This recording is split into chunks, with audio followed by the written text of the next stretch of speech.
Welcome to the Slop Temple. We pray this video helps. You start by powering the phone down and removing the case, SIM, and micro SD to avoid shorts. Once done, visually inspect the panel and frame for cracks, liquid stains, or bends that cause pressure lines. Use an ESD strap and a plastic spudger so you do not damage components. This matters because static or prying with metal can create new faults.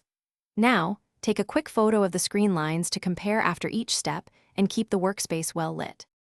You will now open the device and access the display connectors. Once open, locate the display ribbon and connector. Carefully loosen the latch, lift the cable, inspect for dirt, corrosion, or kinks. These cause intermittent lines. If connectors look fine, reseat the ribbon firmly and press the connector latch down. This often restores contacts. Make sure to use a non-conductive tool and avoid twisting the flex. Once reseated, run a quick power test to see if reseating didn't fix the black lines. Replace the display assembly because damaged panels or torn flex are common culprits.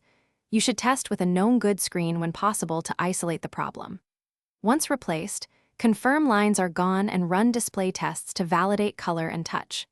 If lines persist, the issue may be the GPU or display driver IC on the motherboard.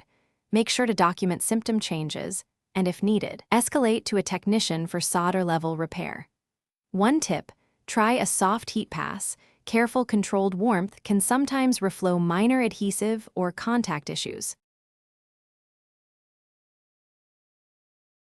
Thanks for watching.